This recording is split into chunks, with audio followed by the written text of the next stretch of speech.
প্রাথমিকভাবে মনে হচ্ছে যে অসঙ্গতি আছে, কারণ আপনি টিকিট সেলিংয়ের ব্যাপারটা যদি আপনি দেখেন তাহলে বুঝতে পারবেন। 8 বছরের আয় হচ্ছে 15 কোটি টাকা আর 1 বছরের আয় হচ্ছে 13 কোটি টাকা। আবেদনের জন্য ফি নির্ধারণ ছিল 5 লক্ষ টাকা। তখন 2 অথবা 3টা টিম এখানে শুধুমাত্র আবেদন করত। ফি যখন 1 লক্ষ টাকা করে দিল তখন 60টা ক্লাব হচ্ছে অ্যাপ্লাই করেছে। এনফোর্সমেন্ট ইউনিট থেকে আমরা একটা অভিযান পরিচালনার জন্য আজকে এখানে এসেছি। অভিযোগটির মূল বিষয় ছিল বাংলাদেশ ক্রিকেট বোর্ডে বিভিন্ন ক্রিকেট লিগের বাছাই প্রক্রিয়ায় দুর্নীতির মাধ্যমে অবৈধ অর্থ অর্জন সহ নানাবিধ দুর্নীতি এবং অনিয়মের অভিযোগের প্রেক্ষিতে আজকের মূলত এই এনফোর্সমেন্ট অভিযানটি। এখানে আমাদের কাছে সুনির্দিষ্ট কিছু অভিযোগ ছিল, তার মধ্যে আছে 3rd ডিভিশন কোয়ালিফাইংয়ের ব্যাপারে। 2023 সালে টিম সিলেকশন সহ বিগত বছরগুলোতে টিম সিলেকশন কিভাবে হয়েছে আমরা এখানে এসে দেখেছি যে আগে টিম সিলেকশন বা তাদের আবেদনের জন্য ফি নির্ধারণ ছিল 5 লক্ষ টাকা। তখন 2 অথবা 3টা টিম এখানে শুধুমাত্র আবেদন করত, তা থেকেই তারা বাছাই করত 2টা অথবা 1টা টিম এরকম। কিন্তু এবছর দেখা গেছে যে আপনার ফি যখন 1 লক্ষ টাকা করে দিল তখন 60টা ক্লাব হচ্ছে অ্যাপ্লাই করেছে। এখন আমাদের কথা হলো যে কেন আগের বছরগুলোতে 2টা বা 3টা টিম অ্যাপ্লাই করতো ক্লাব কোয়ালিফাইংয়ের জন্য, আর এখন কেন একসাথে মানে 60টা টিম অ্যাপ্লাই করেছে? এটা হয়তোবা কিছু কারণ আছে, আমরা ডকুমেন্টস কালেক্ট করেছি যে এখানে ব্যক্তিগত কোনো প্রভাব ছিল কি না, বা হয়তোবা থাকতে পারে বোর্ডের কোনো প্রভাব ছিল কি না এই 3rd ডিভিশন কোয়ালিফাইংয়ের যেই সিলেকশন প্রক্রিয়ায়। এবং বেশ কিছু ক্রাইটেরিয়া ছিল যেগুলো আসলে পাড়া মহল্লার যেই ক্লাবগুলো আছে তাদের পক্ষে এগুলো মিট আপ করা সম্ভবও ছিল না। এই জিনিসগুলো আমরা একটু যাচাই বাছাই করে দেখব। আরেকটা ব্যাপার আছে যে টিকিট সেলিংয়ের ব্যাপারে আমরা এখানে দেখেছি বিপিএলের 3rd আসর থেকে 10ম আসর পর্যন্ত টিকিট সেলিংয়ের যেই আয়টা, আপনারা জানেন যে বিসিবির মানে অন্যান্য আয়ের একটা পার্ট হচ্ছে টিকিট সেলিং থেকে আয় আসে। সে আয়ে দেখা গেছে যে গত 8 বছরে 3য় থেকে 10ম আসর পর্যন্ত 15 কোটি টাকা আয় দেখানো হয়েছে। কিন্তু বিসিবি যখন নিজেরা দায়িত্ব নিল যে আমরাই টিকিট সেল করব, তখন 11তম আসরে আয় দেখানো হয়েছে প্রায় 13 কোটি টাকা, যেখানে 8 বছরে 15 কোটি টাকা, 1 বছরেই 13 কোটি টাকা। এখানে হয়তোবা অ্যানোমালি কী থাকতে পারে সেটা আমরা রেকর্ডপত্র সংগ্রহ করছি, সেগুলো রেকর্ডপত্র পর্যালোচনা করে আমরা দেখব যে আসলে এটার প্রকৃত কারণটা কী। তাছাড়া মুজিব 100 একটা প্রোগ্রাম ছিল, সেখানে ব্যয় দেখানো হয়েছে, সেই ব্যয়গুলোতে কিছু অ্যানোমালি আছে। অভিযোগ সম্পর্কে রেকর্ডপত্র সংগ্রহ করা হয়েছে, সেগুলো আমরা যাচাই বাছাই করে আমরা আমাদের এনফোর্সমেন্ট ইউনিটে প্রতিবেদন দাখিল করব। সেই অনুযায়ী কমিশন সিদ্ধান্ত নেবে আসলে পরবর্তী পদক্ষেপ কী হবে। আমাদের দুর্নীতি দমন কমিশনে প্রত্যেকটা অভিযান সুনির্দিষ্ট অভিযোগের পরিপ্রেক্ষিতেই হয়ে থাকে।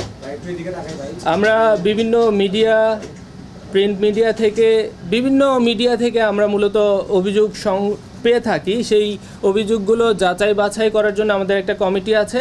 যাচাই বাছাই কমিটি থেকে অনুমোদন দিলেই শুধুমাত্র আমরা এনফোর্সমেন্ট অভিযানে আসতে পারি। আমরা নিজেরা এনফোর্সমেন্ট অভিযানে আসতে পারি না, কমিশন থেকে নির্দেশিত হয়ে তারপর আমরা অভিযানে আসি।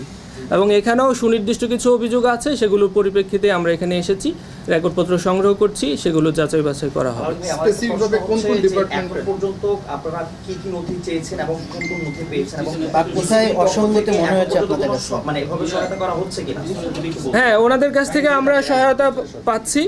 এখানে সিইও আছেন যে 3rd ডিভিশন কোয়ালিফাইংয়ের যে ব্যাপারগুলো বিগত 5 থেকে 7 বছরে যারা যারা অংশগ্রহণ করেছে, পার্টিসিপেট করেছিল, ওই নির্দিষ্ট ফিটা জমা দিয়ে ওরকম যেই লিস্টটা আছে সেটা সংগ্রহ করেছি, এবং তখনকার রিকোয়ারমেন্টগুলো কী ছিল, বর্তমান রিকোয়ারমেন্টগুলো কী আছে, সেগুলো আমরা আসলে তুলনামূলক আলোচনা যাচাই বাছাই করে দেখব যে এখানে আসলে কোনো ধরনের অসঙ্গতি আছে কি না। আসলে বোঝা যাচ্ছে, আপনারা খেয়াল করে দেখতে পারবেন যে বিগত বছরগুলোতে 2 থেকে 3টা অথবা 4টা টিম অংশগ্রহণ করত, আর এবছর 1 লক্ষ টাকা ফি করে দেওয়াতে 60টা দল অংশগ্রহণ করেছে। তাহলে বোঝা যাচ্ছে যে আগে হয়তো বা অংশগ্রহণ করার এরকম স্বাধীনতা ছিল না। বা কোনো একটা প্রেশার ছিল যেটার জন্য তারা অংশগ্রহণ করতে পারে নাই। এটা কি আসলে সেটা আমরা এখনও জানি না। আমরা রেকর্ডপত্র সংগ্রহ যেহেতু করেছি সেগুলো যাচাই বাছাই করে বুঝতে পারবো যে আসলে এখানে কি অসঙ্গতি ছিল। স্পেসিফিক যদি বলি যে তিনটা বিষয়, এটা থার্ড ডিভিশনের কথা বললেন, আর একটা বিপিএল টিকিট করা, একটা মুজিব টুর্নামেন্ট। এখন পর্যন্ত 2 ঘন্টা আসলেন, আপনাদের কাছে প্রাথমিকভাবে মনে হচ্ছে যে অসঙ্গতি আছে প্রত্যেকটাতে? যে অভিযোগ প্রাথমিকভাবে মনে হচ্ছে যে অসঙ্গতি আছে, কারণ আপনি টিকিট সেলিংয়ের ব্যাপারটা যদি আপনি দেখেন তাহলে বুঝতে পারবেন। 8 বছরের আয় হচ্ছে 15 কোটি টাকা, আর 1 বছরের আয় হচ্ছে 13 কোটি টাকা। এবং সেটা কেন হলো যে আগে আমরা এখান থেকে যে তথ্য পেলাম যে আগে নির্দিষ্ট একটা অ্যামাউন্ট নিয়ে একটা এগ্রিমেন্ট করা হতো, বিভিন্ন কোম্পানির সাথে চুক্তি হতো, ওই এগ্রিমেন্ট অনুযায়ী তারা টিকিট সেল করতো এবং হয়তোবা নির্দিষ্ট একটা অ্যামাউন্ট বিসিবিকে দিত, যেটা তাদের আয় হিসেবে গণ্য হতো। কিন্তু বিসিবি লাস্ট 3-4টা আসর নিজেরাই হচ্ছে টিকিট সেল করছে এবং আমরা 11তম আসরে দেখলাম যে 13 কোটি টাকা আয় হয়েছে। 8 বছরে যেখানে 15 কোটি, 1 বছরেই 13 কোটি।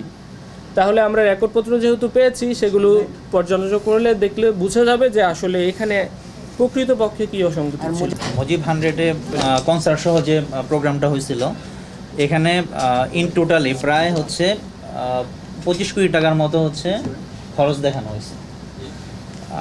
বাট অ্যাকচুয়াল আমরা যে অভিযোগ পেয়েছি আর কি সেটার কথা বলতেছি, বাট অ্যাকচুয়াল খরচ হয়েছে 7 কোটি সামথিং।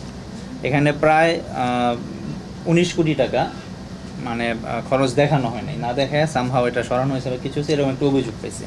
তো এখন পর্যন্ত যেটা হচ্ছে এটার ব্যাপারে ফিনান্স ডিপার্টমেন্টের কাছে আমরা ডকুমেন্টগুলো চাইছি। তো আমরা যেটা এখন পর্যন্ত বুঝতে পারছি যে লাস্ট কিছু আমাদের অভিযোগ প্লাস হচ্ছে কিছু ডকুমেন্ট পর্যালোচনায় এখানে প্রায় 19 কোটি টাকা মতো হচ্ছে অ্যানোমালিস আছে। আর হচ্ছে এখানে টিকিট বিক্রি বাবদ প্রায় 2 কোটি টাকার মতো আয় হয়েছে। এটাও আমরা অভিযোগ পেয়েছি যে এই 2 কোটি টাকাও খরচের মধ্যে দেখানো হয় নাই। তো সেই হিসেবে এই যে টাকা সরানো বা আত্মসাতের ইস্যুটা এখানে আরও একটু বাড়তে পারে, 20 কোটিও প্লাস হতে পারে। তো এটা আমরা এখন পর্যন্ত কনফার্ম হয় নাই, এটা রিলেটেড ডকুমেন্ট এখনও পাইনি হাতে। এটা ডকুমেন্ট পেলে অ্যাকচুয়াল ফিগারটা আমরা বলতে পারবো। এটা অভিযোগের কথা আমি বললাম, এটা নিয়ে কাজ করতেছে। আপনারা ইতিমধ্যে জেনেছেন যে 3টা স্পেসিফিক অভিযোগের ভিত্তিতে ওনারা এসেছেন এবং ওনারা বলেছেন যে আমাদের কোন কোন বিষয়ে এসেছেন। আমাদের কাছে এই সংক্রান্ত যে সমস্ত ইনফরমেশন বা যে সমস্ত তথ্য বা ডকুমেন্টস আছে এগুলো ওনারা চেয়েছেন। আমরা আমাদের রিলেভেন্ট ডিপার্টমেন্টকে বলেছি যে তথ্য বা উপাত্ত ওনারা চাচ্ছেন সেগুলো দিয়ে ওনাদের সার্বিকভাবে সহযোগিতা করার জন্য, এবং আমরা আমাদের দিক থেকে সর্বাত্মক সহযোগিতা করতে পারি। Thank you. এগুলো তো দৃশ্যমান, আপনাদের কাছে কি মনে হয় না এখানে যে অসঙ্গতিগুলো হয়েছে, অনিয়মগুলো হয়েছে? আসলে এটা তো একটা অভিযোগটা যেহেতু তদন্ত হচ্ছে এই বিষয়ে আমার এই মুহূর্তে কিছু বলা ঠিক হবে না, বাট তদন্তের আউটকামের পরেই হয়তো এটা ব্যাপারে আপনারা জানতে পারবেন। Thank you. একটা প্রশ্ন, এখানে তো হচ্ছে ওনারা সরাসরি অর্থের বিষয়টা বলছে যে 8 আসরে হচ্ছে 15 কোটি টাকা আসছে টিকিট থেকে, আর 1 আসরে আসছে 13 কোটি টাকা। বিষয়টা তো স্পষ্ট। এই বিষয়ে এটা তো একটা অভিযোগ। আসলে ফ্যাক্ট এন্ড ফিগারটা আসলে যখন ওনারা আরো ডিটেল যাবেন তখন হয়তো ওনারা বুঝতে পারবেন বা ওনারা এই ব্যাপারে এক্স্যাক্টলি বলবেন। আমাদের দুদকের যে কর্মকর্তাবৃন্দ ওনারা এসেছেন ওনারা তো বলেছেন যে বিষয়গুলো আসলে অভিযোগের ভিত্তিতে ওনারা এসেছেন এবং অভিযোগটাই ওনারা বলেছেন। তো এক্স্যাক্ট ফ্যাক্ট এন্ড ফিগার এটা ওনারা ডিটেলস যখন দেখবেন বা তথ্যপাত্রগুলো ওনাদের সামনে ওনারা পাবেন বা উপস্থাপন করা হবে তখনই হয়তো ওনারা বলতে পারবেন। Thank you. সুজন ভাই, যে অভিযোগটা আসলে আসছে ওই সময়টা একমাত্র আপনিই আছেন, মানে ওই সময় আপনি যেহেতু প্রধান নির্বাহী ছিলেন এখনো আছেন, তো সেক্ষেত্রে আপনি আসলে কিভাবে দেখেন ব্যাপারটা? আমি এসে মানে বিষয়টা আসলে একইভাবে বলি। আমরা তো আপনারা জানেন যে বাংলাদেশ ক্রিকেট বোর্ড যে একটা বোর্ড অফ ডিরেক্টরস থাকে, তাদের ডিরেকশন অনুযায়ী আমরা যে ম্যানেজমেন্ট টিম আমরা কাজ করি। অ্যাজ এ ম্যানেজমেন্ট টিম আমরা বোর্ডের ডিরেক্টিভ অনুযায়ী যে সমস্ত কার্যক্রম এগুলো পরিচালনা করি বা অপারেশনাল ফোর্স হিসেবে আমরা কাজ করি। সেক্ষেত্রে আমাদের কাজ হচ্ছে যে বিভিন্ন সময় বোর্ডের ডিরেকশন অনুযায়ী কাজগুলো এক্সিকিউট করা। অ্যাট দ্য সেম টাইম যেমন দুদকের সম্মানিত কর্মকর্তারা এসছেন ওনাদের রিকোয়ারমেন্টস অনুযায়ী আমরা আমাদের প্রয়োজনীয় তথ্যপত্র সংগ্রহ করবো। এটাই হচ্ছে আমাদের at this point of time exact requirements বলে আমি মনে করি। Thank you. For more updates, follow us on Facebook, subscribe our YouTube channel, get the latest update on www.daily-sun.com.